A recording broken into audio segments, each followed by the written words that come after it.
Soviet நாட்டு எழுத்தாளர் Tolstoy திருக்குறளை அவங்க நாட்டு மொழியில டிரான்ஸ்லேஷன் வாங்கி படிச்சிருக்கிறார்.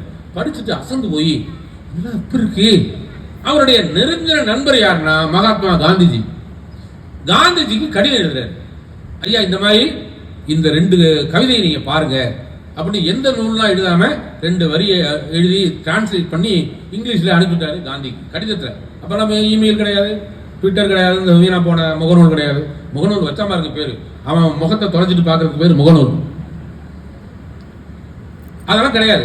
கடிதத்துல படிச்ச காந்தி என்னையாது அகிம்சைக்கு நான் சொன்ன விளக்கம், இது எந்த நாட்டு கவிஞன் எழுதுறது அப்படின்னு அவருக்கு திரும்ப கடிதம் எழுதுறாரு. அவர் திரும்ப சொல்றாரு, உங்க நாட்டுல தாயா தென்கோடியில தமிழ்னு ஒரு மொழி இருக்கு, அந்த தமிழ் மொழியில திருக்குறள்னு ஒரு புத்தகம் இருக்கு, அந்த திருக்குறள் புத்தகத்துல இப்படிதான் இருக்கு. அறம்னா என்னன்னு சொல்றோம், நம்ம என்ன சொல்லிட்டு இருக்கோம், அறம்னா பொதுவா என்ன சொல்றாங்க, தர்மம். தர்மம் வேற அறம் வேற, அதுக்கு தனி விளக்கம் சொல்லலாம், அதுக்கு இந்த நேரம் பத்தாது. ஆனா தர்மம்னா அறம்னா என்ன பொதுவா என்ன சொல்லிக்கிறோம்னா அடுத்தவனுக்கு கொடுக்கறது.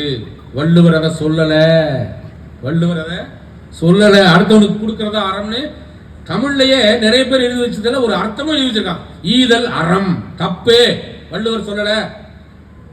எழுதின பாட்டுல ஈதல் அறம் தீவினை விட்டு ஈட்டல் பொருள் காதல் இருவர் கருத்து ஒருமித்து ஆதரவு பட்டலே இன்பம் பலனை நினைந்து இம்மூன்றும் விட்டலே பேரின்ப வீடு அப்படின்னு ஒருத்தர் தப்பா எழுதி வச்சிருக்கான் தமிழ்ல வெண்பா.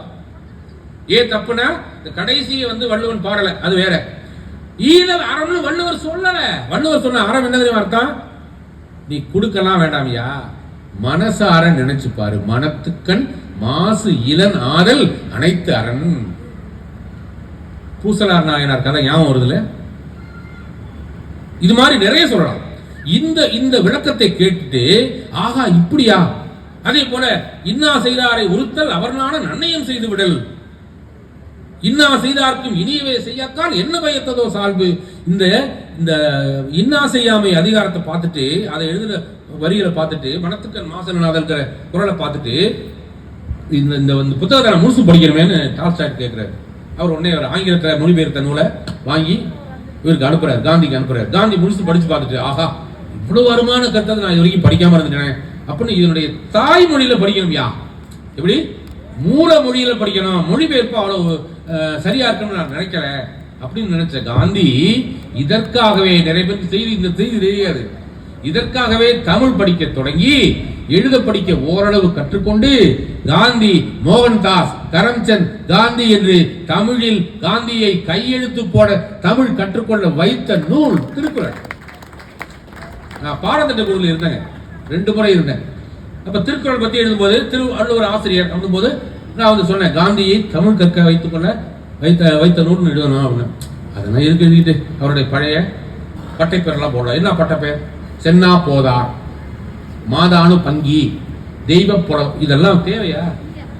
இமயமலைக்கு ஒண்ணு முண்டாசு கட்ட வேண்டியதில்லைங்க, அது ஏற்கனவே உயரமா தான் இருக்கு, அவருக்கு இந்த புகழ்ச்சி எல்லாம் வேண்டியதில்லை. ஆனால் நாம் அப்படித்தான் திருக்குறளை பிள்ளைகிட்ட சொல்லி சொல்லி அவருடைய உண்மையான பெருமையை நாம் கவனிக்க தவறிவிட்டோம்.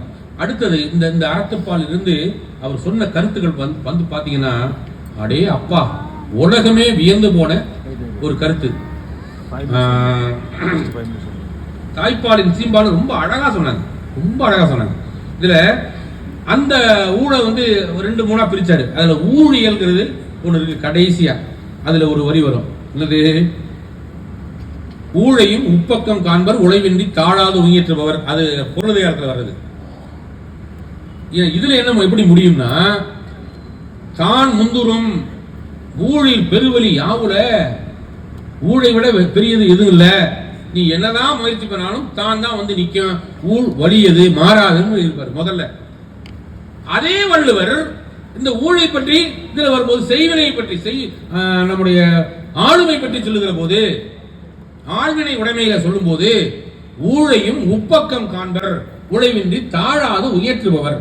எப்பேற்பட்ட விதியா இருந்தாலும் நம்முடைய திறமையால் நம்முடைய விதியால் மதியால் மாற்றலாம். ஒருத்தர் கேட்டான், இன்னையாது வள்ளுவர் ஒரு இடத்துல ஊழ வெல்ல முடியாதுங்கிறாரு, ஒரு இடத்துல வெல்லலாங்கிறாரு.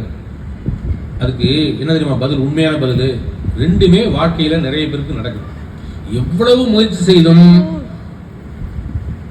வெற்றி பெற முடியாதவர்கள் இன்னும் நிறைய பேர் இருக்காங்க. அவனுக்கு வேற ஆறுதலுக்கு வேறு வழி இல்லை, நீ விதி என்று வைத்துக்கொள். ஆனால் அதுக்கு ஒரு முற்றுப்புள்ளி வைக்காம தொடர்ந்து முயற்சி பண்ணினா உன்னை ஜெயிப்பதற்கு ஆள் கிடையாது என்கிற நம்பிக்கையை பொருட்பால் வைக்கிறாரு. அப்ப பொருட்பால் ஏன் அப்படி வைக்கணும்னு சொன்னா, அறத்துப்பாலுக்கு சரிதான். துறவரம்